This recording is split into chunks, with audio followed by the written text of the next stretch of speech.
오사나와 베제탁의 Q&A.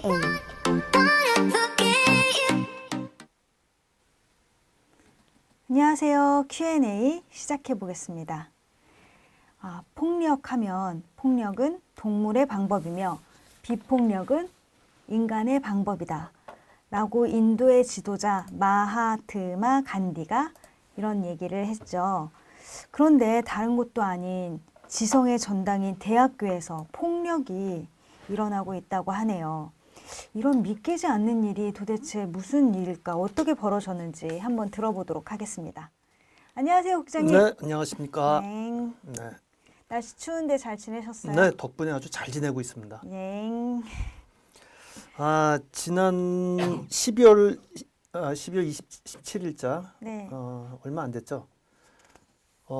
군대보다 더 폭력적인 대학 운동팀이라는 제목으로 제가 이제 글을 썼습니다. 네네. 제가 군 복무를 할 때만 해도 네. 구타 이런 거는 뭐 많았는데 제가 입대를 했을 때 그때 고참들이 뭐라 그랬냐면은 야, 너희는 참 좋을 때 들어왔다. 자기 쫄병 때는 무지하게 맞았다 그러면서 뭐 거의 무슨 무용담처럼 얘기하면서 야, 그래도 너희 때는 뭐 얼마나 좋아졌는지 몰라 했지만 그때도 역시 구타가 꽤 남아 있었어요. 네.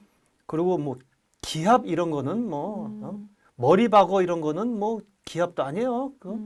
하다 보면요, 그거 그 진짜 농담 삼아서 머리 박고선 잠까지 잡니다. 그래요? 너 도사가 된 건가? 머리 박는? 뭐 익숙해지면, 네. 그리고 뭐 엎드려 뻗쳐 정도는 뭐 그건 기합도 아니에요? 기합도 아니죠, 그거는. 그럼 뭐 어떤 게 심하게? 이제 두들겨 패는 거죠, 그야말로. 예. 손과 주먹과 뭐 발과 뭐 어떨 땐 몽둥이로. 근데 저 때는 이제 몽둥이로 이렇게 막 패는 경우는 좀 없었어요. 근데 어쨌든 언어 폭력은 폭력도 아니에요. 오히려 이제 신체적인 폭력을 가할 수 있기 때문에 언어 폭력은 오히려 그렇게 많지가 않았어요. 근데 요즘은 바뀌었대요. 요즘은 이제 군대에서 폭력적인 그런 거는, 그러니까 신체적인 폭력, 네. 이런 거는 많이 거의 없어졌대요. 상상도 못 하지 않아요? 그 때리면 큰일 나지 않아요? 네, 근데 뭐 아직도 뭐 일부 남아 있는 것 같긴 한데 사실상 뭐 다 없어졌다고 하는데, 네. 신체적인 폭력이 없어지다 보니까 뭐가 생겼냐면은 언어 폭력이 심해졌대요. 막 별의별 희한한 폭언과 욕설을 한답니다. 네. 그래서 이제 소위 말해서 구타나 얼차려라 그러죠, 얼차려. 기합 주는 거, 막 엎드려 뻗쳐 뭐 이런 거. 그래서 구타나 얼차려는 많이 사라지고 이제 그 언어적인 폭력만이 군대에는 좀 남았다는 얘기가 있어서, 그래도 20대 청년들은 이제 우리 때처럼 과거의 그런 폭력 사회에서 벗어났나 보다 이제 싶었는데 제 착각이었습니다. 착각. 자, 제가 잠깐 읽겠습니다. 국가인권위원회 스포츠인권특별조사단이 16일 발표한 4,900명, 그러니까 5,000명 대학생 선수의 설문조사를 담은 네. 대학교 운동선수 인권실태 조사 결과에 따르면 33%가 신체 폭력을 당했다. 3분의 1이 신체 폭력을 경험한 것 중에 15.8%는 일주일에 한두 번 이상 상습적으로 폭력을 당했다. 신체 폭력 중 가장 빈번한 행위는 머리 박기나 엎드려 뻗쳐 이거죠. 네네. 이제 이건 얼차려. 네. 그 다음은 이제 구타가 15%. 그 다음에 하다못해 라이터나 옷걸이 파리채로도 때렸다. 예. 그냥 라이터 옷걸이 뭐 이런 손에 거는 잡히는 대로 그냥 네, 했던 그쵸. 얘기죠. 예. 네. 그러니까 이게 당하는 사람은 얼마나 기분이 인격적으로 나빴던 기분이 거네요, 나쁘겠어요. 지금. 근데 누가 그런 가장 폭력을 휘두르느냐? 선배가 거의 4분의 3. 네. 그 다음에 코치. 그 다음에 감독 순이었다. 근데 이게 참 놀라운 거는 이들이 성인임에도 불구하고 그 전달에 인권위가 초중고 학생 선수 인권 실태 조사 결과보다 두세 배가 높다. 그러니까 애들보다 어른한테 더 폭력을 가한다 이거죠. 선수 중 84%면 거의 다는 대학교 내 기숙사나 별도의 합숙소에서 합숙 생활을 하면서 외출 외박은 물론 복장 제한까지 당하고 점호도 한다. 점호. 군대처럼 점호. 이 대학교 운동선수면 성인이고 성인이면 어디까지나 자기 결정권을 갖는 게 인권입니다. 인권인데 군대에서조차 사라진 폭력하고 군기 잡기를 해요. 응? 그래서 학생들끼리 웃기는 게 군기가 빠졌다. 아니 군인도 아닌데 왜 군기가 빠졌대? 네? 그런 게 아직까지 운동선수들한테 남아있는지 그 알 도리가 없습니다. 이런 게 이렇게 전통처럼 그거죠. 내려오는 건가요? 네. 그래서 아까 우리 사나 씨도 말씀하셨지만 대학이면은 대학생이면 지성의 상징이고 네. 배운 사람이라 그래요. 네. 어디 가면은 대학생들이 뭐 잘못하면 아니 배운 사람들이 그러면 그렇죠. 갑자기 지성인들이. 내가 지성인인지 하고선 이런 짓 하면 안 되겠구나 하는 게 대학생들인데 아직까지도 이런 사람들끼리 막 폭력을 휘두른다는 게 참 믿기지가 않을 정도예요. 근데 어떤 사람들은 혹자는 좋은 성적을 내기 위해서 군기를 잡아야 되고 폭력은 어쩔 수 없다라고 강변을 하는 경우도 있습니다. 있는데 그 제가 프로야구를 좋아하잖아요. 네네. 프로야구 구단을 보면 지금도 군기를 잡는 데는 구단이 있어요. 그런 구단보다 분위기가 좋은 구단이 오히려 성적이 더 좋습니다. 그러니까 폭력을 가해야 성적이 난다? 이거는 폭력을 가하기 위한 핑계죠.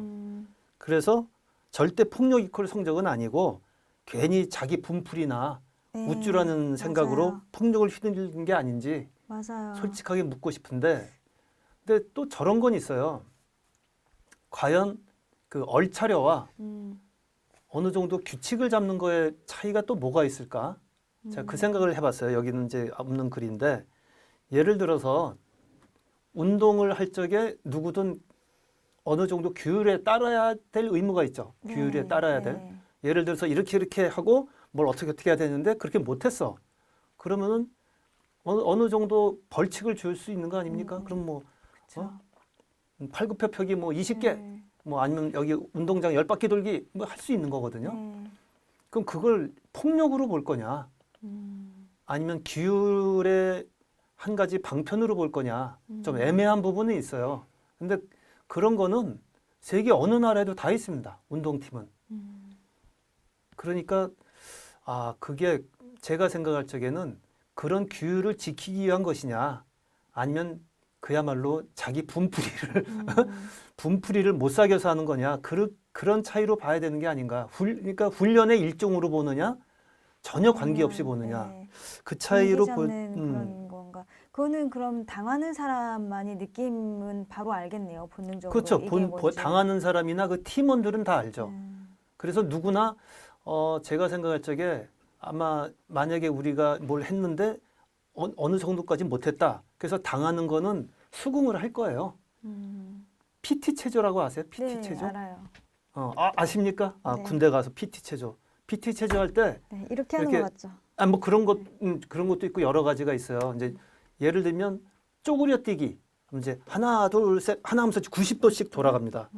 그럼 이제 4의 배수로 가요, 항상. 네. 하나 둘 셋 하나 둘 셋 둘 하다 하나 셋 하다 하나 둘 셋 넷 할 때 넷을 하면 안 돼요. 크게 외치다가 그럼 이제 네 개가 두 배로 올라가서 이제 8개를 하게 됩니다. 그래서 꼭 조교들이 항상 하나 둘 셋 하나 하면서 하다가 꼭 그때쯤 되면 끝날 때쯤 되면 목소리가 작다. 그러면 이제 목소리를 더 키우죠. 네. 그럼 꼭 그 중에 한 명이 걸려요. 꼭 한 명이 두 명도 아닙니다. 꼭 한 명이 안 되는 숫자 8.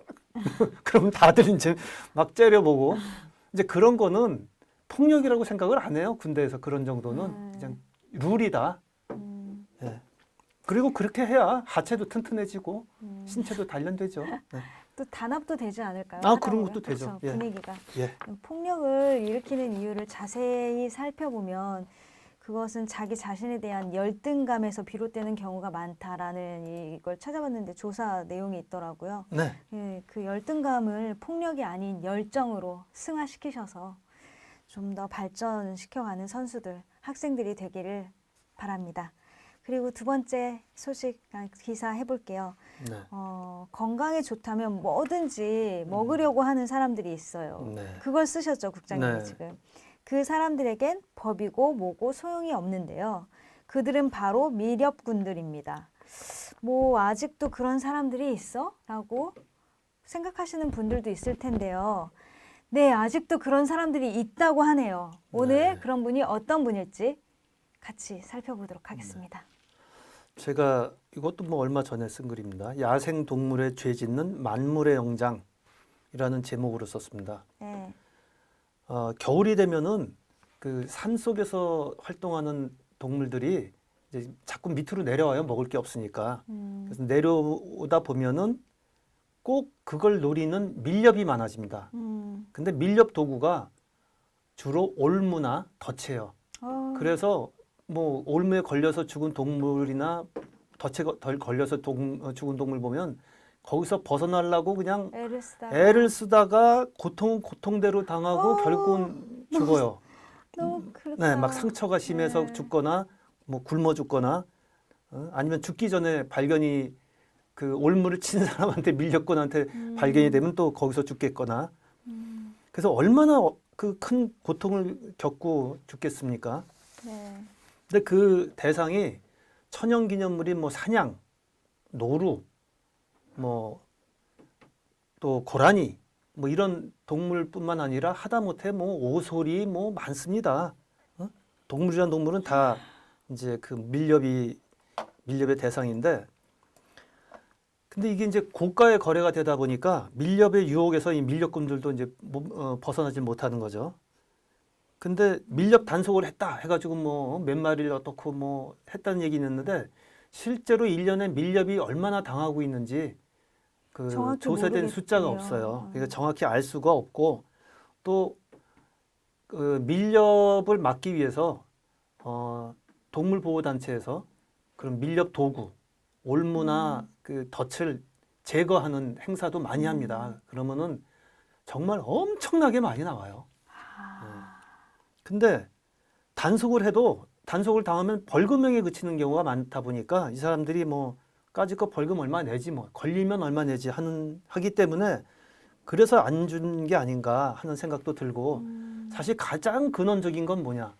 먹는 사람이 있으니까 찾는 사람이 있으니까 밀렵하는 거거든요. 그쵸. 그리고 이게 고가라는 게 어느 정도길래? 뭐 몇백만 원씩도 한대요. 진짜요? 네. 어, 근데 만약에 수요가 없는데 밀렵을 할 이유가 없잖아요. 수요가 있으니까 밀렵을 그쵸. 하는 거죠. 팔 곳이 있으니까. 네. 특히 우리나라 사람들은 정력제다 그러면 환장을 합니다. 보양식 하면 뭐 보양식 특히 정력제. 그래서 옛날에는 해구신이라고 들어보셨나요? 해구신? 아니요. 그 물개의 수컷 생식기를 해구신이라고 그러는데 그렇구나. 물개가 수컷 한 마리가 암컷을 막 몇십 마리, 몇백 마리를 거느리고 살아요. 그러니까 당연히 정력하면 물개. 물개의 상징 거시기를 해구신이라 그래서 엄청난 고가로 돈 주고도 못 구하고 가짜도 많고 가짜도 그 사람들이 생각으로 만들어낸 거 아니에요? 그렇다고 합니다. 진짜일까? 예, 한의사나 뭐 이런 분들 말에 의하면 그렇다고 하는데 그래요?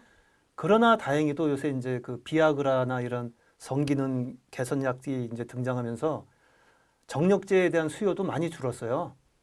그래서 많은 물개, 수컷 물개가 좀 살아나게 됐기도 했지만 그래도 아직도 야생 동물을 선호하는 사람들이 있어요. 그래서 고라니나 뭐 노루 이런 걸 잡으면은 정말 농담이 아니고 이런 그 목이나 이런 그 동맥을 끊고 네. 나오는 피를 바가지에 담아서 마십니다. 바로? 네.